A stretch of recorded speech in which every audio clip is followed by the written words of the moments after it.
Hello and welcome to Database Management Systems. I'm Jivita Christie, and in this video, I'm going to explain to you Cartesian product in relational algebra. So let's begin.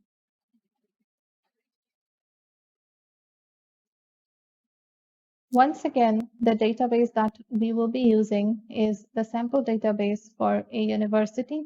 It contains 3 tables. The first table is the instructor table, which tells you the ID of instructor, the names of instructors, the departments, and salaries of these instructors.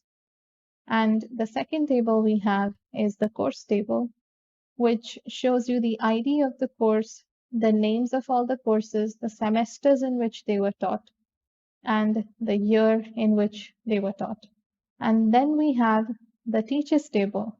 The teachers table tells you the relation between instructor and course. So if you look at one of the rows of teachers table, for example, the last row shows you 4 with 1. And so you can go to instructor table and find out who is having the ID 4, and you'll know it is Mary.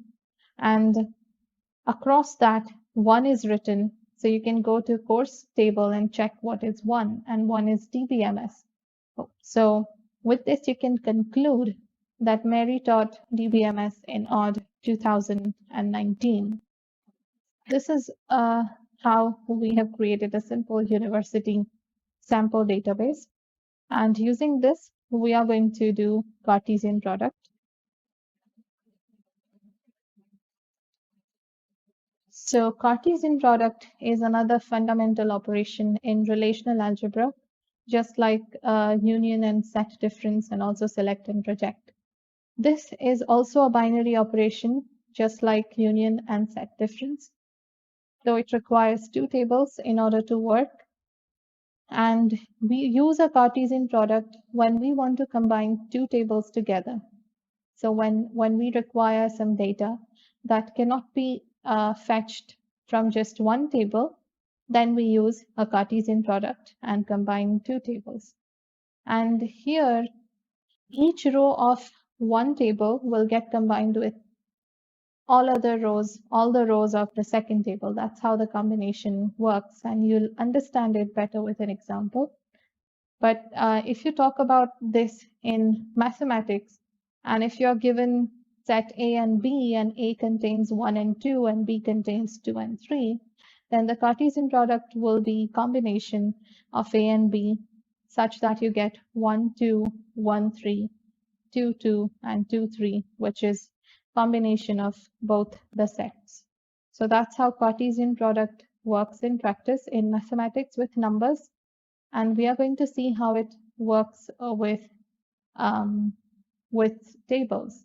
So we're going to find out some useful information using Cartesian product. Now consider only 2 tables, which are instructor and teachers. Just using these 2 tables, we are going to see what Cartesian product is. So if I do something like this, if I do instructor cross teachers, then this is a Cartesian product. And what that gives me is a combination of each row of instructor with each row of teachers.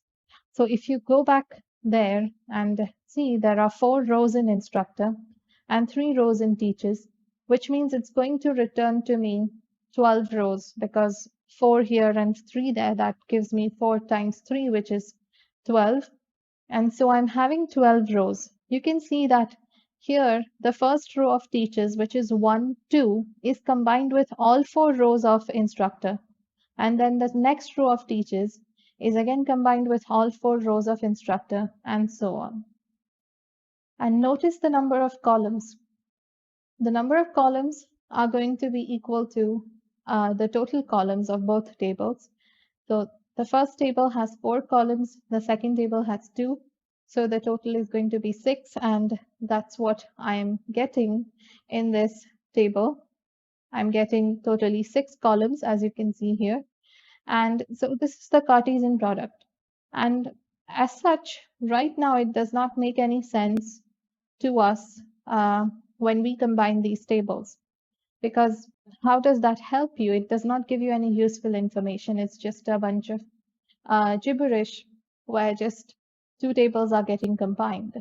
But then if you look at it closely, you'll be able to see that there is some information that you're getting here, which is you can compare this instructor's ID, which is from the teacher's table, with that instructor's ID, which is from the instructor table. And once you do that, you will get some useful information. You will know which instructor is teaching which course.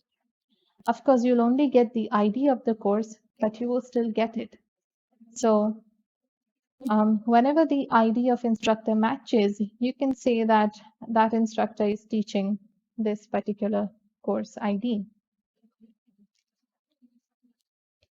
So if I remove instructors with only the IDs that match, then there are only three instructors, 1, 2, and 4, which will be left because those are the only ones matching, and also because the teachers table contained only 3 rows. So this is what you will end up getting.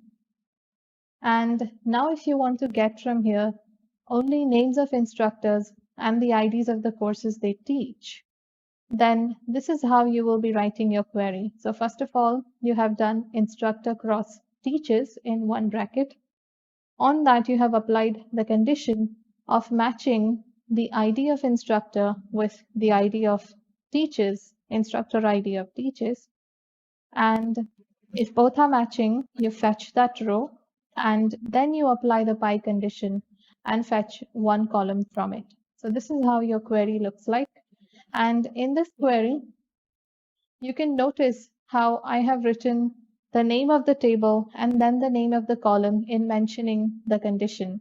The reason for this is because both the column names are same. Both are I underscore ID. So I cannot write I underscore ID equal to I underscore ID. That would be ambiguous.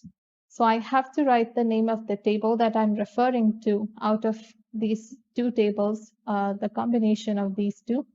And so I have written instructor.I underscore ID equal to teachers.I underscore ID. And once I get that, then I can simply fetch whatever I need from there, which is I name and CID, and that's what I will get as a result, only names and IDs of courses. So this is how you can make use of Cartesian product to fetch some meaningful information. Let's go a little bit deeper into it. Consider doing a cross product of this entire query that we wrote earlier with course. So this was the table you see on the left hand side. That's the table that we saw earlier. That's what we got as a result of our query. And now we are taking a cross product of that with course. So obviously what we are going to get is, again, there are 4 rows here, 3 there. So we are going to get 12 rows and totally 6 columns. And that's what you're getting here. There are 12 rows with 6 different columns. And once again, now if I want some useful information, I can compare the common columns, which are CID in both the tables.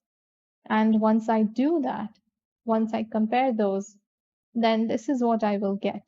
I have C underscore ID coming twice, and you can see both are matching. So at this point, if you like, you could remove one of the columns because both are having the same information. Now from this, yes, you can get rid of one of the columns since both display the same information, so it doesn't matter if you remove one. And then you can also further simplify your query. This query is all right, but there are too many brackets, and to understand it, you'd have to go inside the query and look at it closely. But if you want, you can change it and write it in a little bit better manner. So right now, first, we are just fetching the names and the names of instructors and the courses that they taught. And after doing that, now I'm going to show you how to write this same query in a little bit different way. So This is how you can do it. This is the query we wrote earlier. This is a simpler query, but it does the same work. So it is also known as an equivalent query. A query that produces the same output as another query, but is written in a different manner, is known as an equivalent query.